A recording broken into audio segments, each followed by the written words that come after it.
అస్సలాము అలైకుం వరహమతుల్లాహి వబరకాతు. ముఖ్యంగా మీడియా మిత్రులకు, ఆంధ్రప్రదేశ్లో ఉండే ముఖ్యంగా మైనార్టీ సోదరులకు అందరికీ నేను వి ఖాదర్ బాషా, ఆంధ్రప్రదేశ్ రాష్ట్ర మైనార్టీ వైఎస్ఆర్సీపీలో మైనార్టీ అధ్యక్షుడిని. ముఖ్యంగా ఈరోజు మీడియా సమావేశం ఏర్పడడానికి కారణం ఏమంటే, మనకంతా తెలుసు గుంటూరులో ఉండే మన జామియా మసీద్ అంజుమని ఇస్లామియా దానికి సంబంధించిన 71.5 ఎకరాల ల్యాండ్ని 1 మంత్ బ్యాక్ కూటమి ప్రభుత్వం మన ఎక్వైర్ చేయడానికి నోటిఫికేషన్ ఇచ్చింది. అంటే అందులో ఆ నోటీసులో ఏమి ఇచ్చారంటే 60 దినాల లోపు మీది ఏదైనా అబ్జెక్షన్స్ ఉంటే రేస్ చేయండి, కలెక్టర్ గారికి వినతి పత్రం ద్వారా అందించాలి అని చెప్పి ఒక నోటిఫికేషన్ వస్తుంది పేపర్లో. అది విన్న మొత్తము ఆంధ్రప్రదేశ్లో ఉండే మైనార్టీ సోదరులంతా చాలా బాధపడ్డారు, ఆశ్చర్యపోయారు కూడా.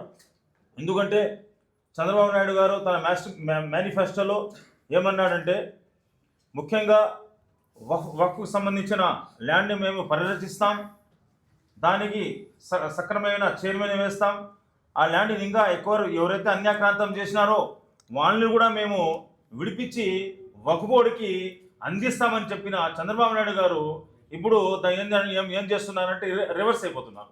ముఖ్యంగా మనకంతా తెలుసు మంగళగిరి అనేది ఎంత హాట్ స్పాట్ అని మనకంతా తెలుసు. ఆ మంగళగిరిలో ఉండే ల్యాండ్ దగ్గర 71 ఎకరం అంటే మామూలు మాట కాదు, ఎన్నెన్నో కోట్లలో పలుకుతూ ఉంది.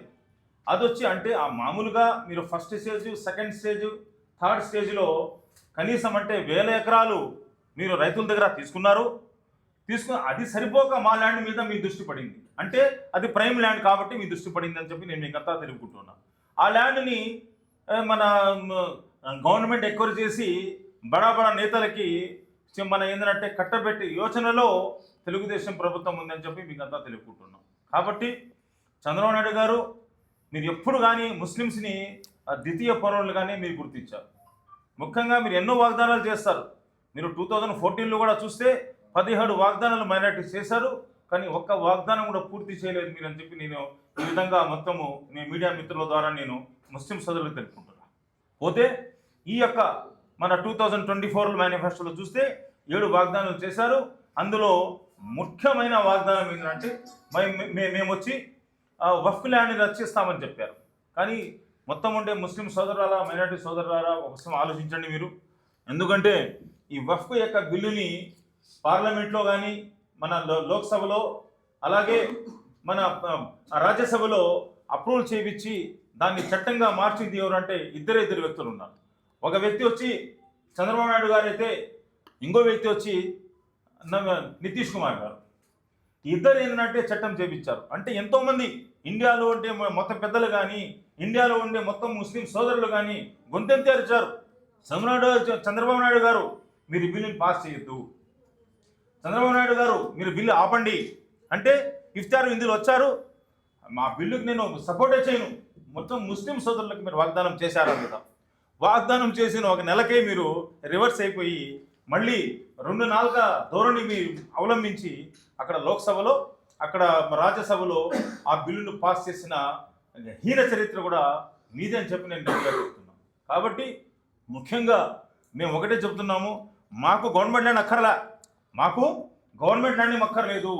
మీరు మైనార్టీ సోదరులకి వక్ఫ్ ల్యాండ్కి గవర్నమెంట్ ల్యాండ్ ఇవ్వద్దు, కానీ మా ల్యాండ్ని రక్షించమని మిమ్మల్ని మొరబెట్టుకుంటుంటే అది కూడా మీరు ఎక్వైర్ చేయడానికి పన్నాగం పడుతుంది అని చెప్పి మీకు అంతా చెప్తున్నాను.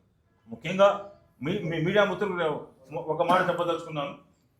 ఆంధ్రప్రదేశ్లో మనకి 72,000 ఎకరాలు ఉంది మాది. ఎందుకంటే నేను ఎక్స్ వక్ఫ్ బోర్డ్ చైర్మన్ కూడా. దగ్గర 72,000 ఎకరాలు ఉంటే అందులో 32,000 ఎకరాలు అన్యాక్రాంతం అయిపోయింది. మా ప్రభుత్వం ఏదైతే ఉందో దగ్గర 600 ఎకరాలని కూడా ఎవరైతే ఎక్వైర్ చేసుకున్నారో మీరు కనుక్కోండి. కడప పెద్ద దర్గాకు సంబంధించిన ల్యాండ్ నెల్లూరులో ఉంటే నేనే మాట్లాడి జగన్ సార్ దర్గాపై అది తీసుకొచ్చి 350 ఎకరాలు రిలీజ్ చేయించామండి. అది ఇప్పుడు అల్హమ్దులిల్లా కడప దర్గాకు చెందినగా వాళ్ళు ఇప్పుడు దాన్ని చూస్తున్నారు. కాబట్టి మైనార్టీ సోదరులారా ఒకసారి ఆలోచించండి. ఏదైతే మైనార్టీలకు అండగా ఉన్న పార్టీ ఏదంటే అది వైఎస్ఆర్సీపీ పార్టీ అని చెప్పి నేను మీకు ఈ విధంగా తెలుపుకుంటాను. కాబట్టి 600 ఎకరాలు మేము ఎక్వైర్ చేసుకున్నాం, అది వక్ఫ్ బోర్డు అప్పగించాం. కానీ చంద్రబాబు నాయుడు గారు ఏంటంటే ప్రైమ్ ల్యాండ్ గుంటూరులో ఉండే మంగళగిరిలో ఉండే ప్రైమ్ ల్యాండ్ 71 ఎకరం అంజుమని ఇస్లామికి సంబంధించిన ల్యాండ్ని కూడా మీరు ఎక్కువ చేయదలుచుకున్నారు. కాబట్టి ఆంధ్రప్రదేశ్లో ఉండే ముస్లిం సోదరులు దీన్ని క్షమించరని చెప్పి, ముఖ్యంగా మా నాయకుడు జగన్మోహన్ రెడ్డి గారు అన్నారు, మనకంతా తెలుసు 6 మెడికల్ మన దగ్గర మెడికల్ కాలేజీలు ఏదైతే ఆయన ప్రైవేట్ వ్యక్తులకు కంటబెట్టాలని చూస్తున్నాడో 1 కోటి మందితో సిగ్నేచర్ చేసి మా జగన్మోహన్ రెడ్డి ఒకే మాట అన్నారు మా నాయకుడు, మీరు ఎవరికైనా ఇచ్చుకోండి, ఆ హాస్పిటల్స్ మీరు ప్రైవేట్ వ్యక్తులకు ఇచ్చుకోండి, మా ప్రభుత్వం ఈసారి ఇన్షాల్లా వస్తుంది, వచ్చిన వెంటనే దాన్ని మేము ఎక్కువ చేసుకుంటాం, మేము ప్రైవేట్ వ్యక్తుల నుంచి తీసుకుంటామని చెప్తే ఇంతవరకు ఎవరు కూడా బయట రాలేదు. నేను మైనార్టీ ప్రెసిడెంట్గా, యాజ్ ఏ వక్ఫ్ బోర్డ్ చైర్మన్గా నేను మాట చెప్తున్నాను, ఎవరికైనా ఇచ్చుకోండి ల్యాండ్ని, ఆ ల్యాండ్ ఇన్షాల్లా వచ్చేది ఈసారి వైఎస్ఆర్సీపీ ప్రభుత్వమే, జగన్మోహన్ రెడ్డి గారే వస్తారు సీఎంగా, మళ్ళీ ఆ ల్యాండ్ని మళ్ళీ మేము వక్ఫ్ బోర్డుకి ఇస్తామని చెప్పి దాన్ని తీసుకుంటాం, ఎంత పెద్ద వ్యక్తులను కట్టబెట్టండి, దాన్ని తీసుకొని మళ్ళీ మేము వక్ఫ్ బోర్డుకి అందిస్తామని చెప్పి ఈ మీడియా మిత్రులకు తెలుపుతున్నాను. అలాగే ఇక్కడ యొక్క ఎందుకు ఇక్కడ మీడియా సమావేశం పెట్టామనేది మా సోదరి మన నూరి ఫాతిమా గారు చెప్తారు. దాని తర్వాత ఇన్షాల్లా మన అంబటి రాము గారు మాట్లాడతారు.